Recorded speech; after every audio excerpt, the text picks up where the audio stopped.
Fréquence linéaire.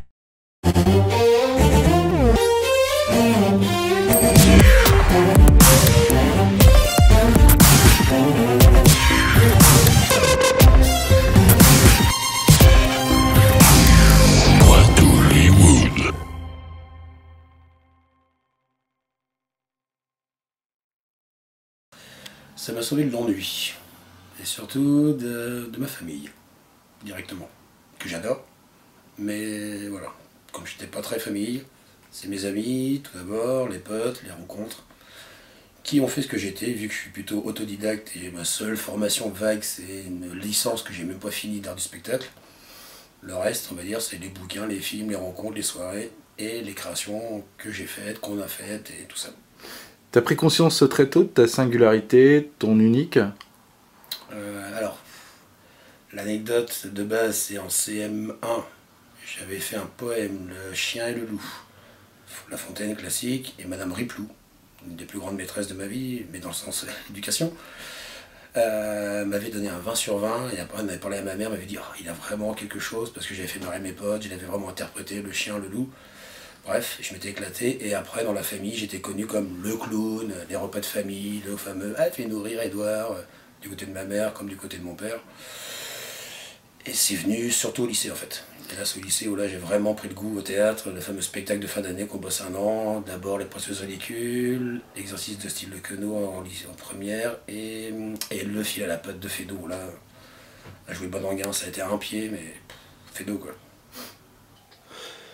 Et cette voix et cette gueule, t'as une tronche quoi. Oui, alors déjà la voix 20 ans de tabagie, avec alcool et substances qui vont avec, mais rien de... Rien d'illicite? Non, bref. Mais surtout à gueuler dans les bars, à parler très fort, à pas faire très bien mes exercices vocaux, tout ça. Je me la suis niqué, vraiment, mais je travaille maintenant, je fais attention à ma voix. C'est un avantage maintenant. On peut le dire. On peut dire que c'est un avantage dans le sens où tout le monde me dit « Ah, faut que tu fasses du doublage ou je sais pas quoi », et je sais pas encore comment, j'en ai fait des voix off, des petits trucs à la 2 balles. Et la gueule, bah, on la choisit pas, hein. Elle m'est tombée dessus toute seule. Et... Alors après, oui, il y a mon accident, il y a des machins, il y a la vie qui est... D'accord. Mon appart part en sucette, bref. Sauf que maintenant, c'est un avantage, une gueule pareille. Oui, bah bien sûr. Bah, de toute façon, c'est plus... Oui, surtout maintenant... Alors après, bah, le fameux pote Alex que tu connais, le fameux les gueules maintenant qu'on cherche, c'est vrai que c'est plus sympa d'avoir une gueule que d'être le petit minet que tout le monde ressemble. Attends, tu ressembles à qui? À lui, à l'autre, enfin voilà. Oui, j'ai une gueule qui marque a priori les gens. Grâce à cette gueule, t'as été vu des millions de fois sur internet. Ah oui. Raconte-nous ça. Alors ça, c'est grâce à Monsieur Tony Tedatis, alias Tony Truant pour les intimes, qui m'a offert, donc, il y a 3 ans, en 2011, ce cadeau de jouer dans le clip de Skrillex, donc First of the Year, le premier clip de Skrillex. Alors il faut expliquer qui est Skrillex, parce que il y a des gens qui connaissent absolument pas. Pour les moins de 20 ans, qui est Skrillex? Pour les plus de 20 ans, je veux dire, qui est Skrillex? C'est le roi du dubstep, donc le nouveau style qui est apparu il y a 3-4 ans, au niveau des DJ avec des sons un peu barrés. Et donc c'était son tout premier clip. Déjà, il avait fait des vidéos à 2 balles qui étaient vues 30 millions de fois. Et là, donc là, on en est à 180, je sais plus combien de millions de clics. Alors pas de vues, de clics, hein, c'est pas pareil. Il a été nominé au Grammy Award 2012, MTV Awards, ils ont eu les FX avec donc Tony, plus les frères de Caillon, qui étaient venus bosser justement à l'époque à Poitiers, pendant 10 jours dans ma maison, en totale immersion, bon tu comprends quoi, pendant 10 jours à bosser comme des dingues sur les FX, et donc c'est vrai que mine de rien, c'est une putain de carte de visite maintenant qui fait que... Dès on te reconnaît dans la rue, etc. Non, justement, il y a plein de potes qui ont vu le clip, qui ont vu des trucs, des familles, ils ne me reconnaissent pas, parce qu'à l'époque, bon, j'avais une autre gueule déjà. Ouais. Plus de kilos, je n'étais pas dans un état de forme personnel, on va dire tip-top, mais en gros, bref. Il faut dire que tu joues pas un personnage très reluisant. En anglais, on appelle ça le Child Molestor. Je vous laisserai deviner ce que c'est. Voilà. Et même si, petite anecdote, j'ai même une apparition dans le retour de Beavis et Butthead, pour les anciens comme moi, la série un peu à la con qu'il y avait il y a 20 ans, où il parle justement de l'extrait, bref. Et donc voilà, et ce clip, c'est vrai que mine de rien, tout le monde l'a vu, en tout cas, voilà, ça a été beaucoup vu, mais l'avantage, comment ça a été filmé, comment ça a été tourné, en plus en ambiance entre potes, avec là, le pote Hollywood style, dans le sens, voilà, Jérém, Benjo, Guillaume, enfin bref, et Tony, le maître absolu, quoi, en ce moment, qui lui est 100% autodidacte, qui a vraiment du self-made man à la française, et ben vraiment ce cadeau, Je sais que ça me rapporte pas de thunes, j'ai pas de droit à l'image, ça me rapporte que dalle, mais en termes d'image personnelle et de réseau, c'est pas mal. Donc je vous le conseille, Skrillex, S-K-R-I-2-L-E-X, vous allez voir. Après le son, on aime ou on n'aime pas, mais l'image va très bien avec, c'est une vraie histoire. Et ça dépote.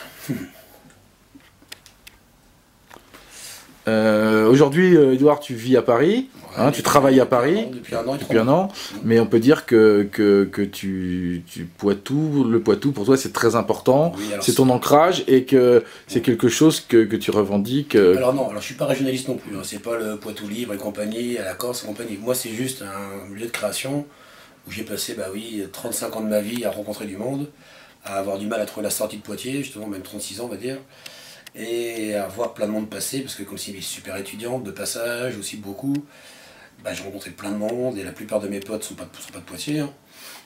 Sont un peu partout et d'ailleurs, mais par contre, un pote en amène un autre, une connexion, un tournage amène un autre truc, et comme moi, il y avait un lieu aussi mythique à Poitiers que je vous conseille, le Cluricum Café.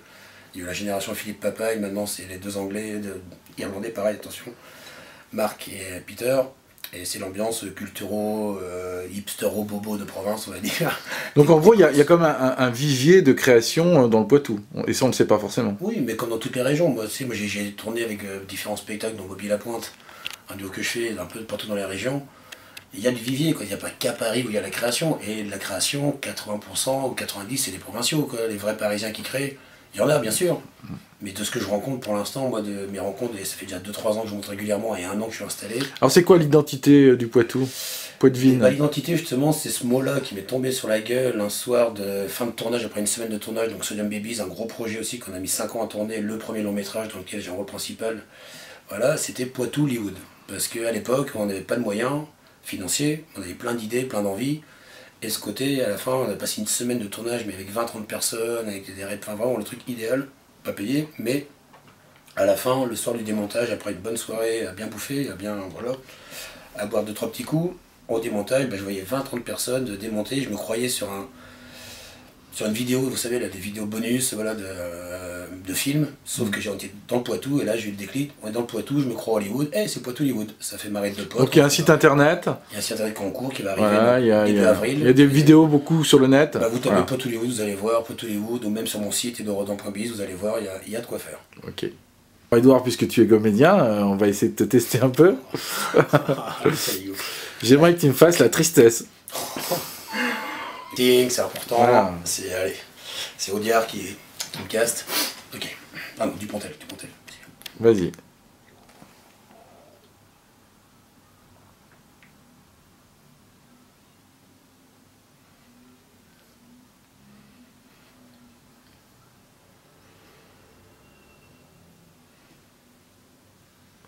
Bien. La suffisance.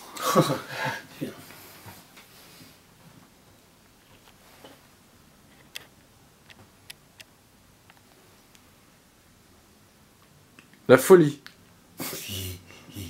Non, c'est cliché. La folie, tout simplement. Très bien. Et comme tout se finit par une chanson, il faudrait que tu me chantes quelque chose. Nous voyageons de ville en ville pour pouvoir faire notre numéro. Parfois blagueur ou bien fragile, mais on ne vit que pour le show. On court après, tous nos cachets, pour faire plaisir à l'acédique qu'on peut jamais se relâcher. De quoi devenir schizophrénique, des saltimbanques, des bons à rien. Les gens bien nous montrent du doigt. On ne sait jamais si demain, voilà, ne sera pas la dernière fois. Voilà. 1 minute. Qu'est-ce que je peux dire pour 1 minute? Eh bien, c'est parti. 1 minute, tout simplement. Bah, j'ai envie de continuer à faire ce que je fais le mieux possible, avec les meilleures personnes possibles, bien entouré. C'est surtout ça qui m'importe surtout. Je suis pas un solo. J'ai du mal à me poser tout seul. J'ai besoin des autres. Et ça fait plaisir de t'avoir rencontré, par exemple. Tu fais partie des personnes là, qui, à Paris, m'intéressent. J'ai envie de continuer à développer Poitou Hollywood, mais surtout développer aussi Édouard Audouin, ma carrière, parce que j'ai beaucoup pensé aux autres, on me l'a souvent dit. Mais maintenant, on va dire qu'à Paris, l'avantage, c'est que c'est moi, plus les autres. Et j'ai une petite théorie en ce moment, c'est le qui m'aime me suivisme. Parce que le collectivisme, le collectif, j'en ai bouffé, les assos, les machins, le collectif, tout le monde ouvre sa gueule, il y en a qu'un qui bosse, je connais. La coopération, oui, à fond. Et je veux coopérer avec les gens, les coopératives, ça j'y crois à mort, mais c'est des structures. Maintenant, en termes de création, et là je suis en train de tester ça dans plusieurs projets, qui même me suivisme, je ne suis pas un fasciste, je ne suis pas un dictateur, je ne suis pas un directeur artistique, je suis un conseiller artistique dans plein de niveaux. Mais voilà, si je dois me résumer, c'est plus ça, quoi. Qui même me suivisme. Et Yallah, comme disait Sir Emmanuel, et voilà, le bon mot à dire toujours, Yallah. On termine par Orson Welles. Pourquoi Orson Welles chez toi? Parce que c'est le protéiforme par excellence artistique. C'est celui qui était théâtre, cinéma, écriture, radio, il a tout fait, il a tout inventé. Un génie. Le langage cinématographique, la contre-plongée et compagnie, qui c'est qui l'a fait dans les studios, bah, c'est lui, voilà, qui c'est qui à la base, après une caméra, ça savait pas s'en servir, il n'a pas fait d'école de cinéma, et c'est un saltimbanque, vraiment. Je me rappelle, c'est quoi, c'est à l'âge de 3 ans, il a commencé de 4 ans. 4 ans, c'est ça, 4 ans déjà, puis après il n'a jamais lâché les planches. Et puis voilà, c'est que c'est un génie, tout simplement, quoi, voilà. Puis j'adore le noir et blanc, j'ai été élevé à la culture, moi, du cinéma de minuit, de Eddie Mitchell et compagnie, tout ça par mon père et mon frère, quoi, voilà. On vient de là, et oui, et Poitou-Hollywood, parce que, petite anecdote, le slogan de Poitou-Hollywood, c'est du Baudet au palmier, de Poitiers à LA. Yeah.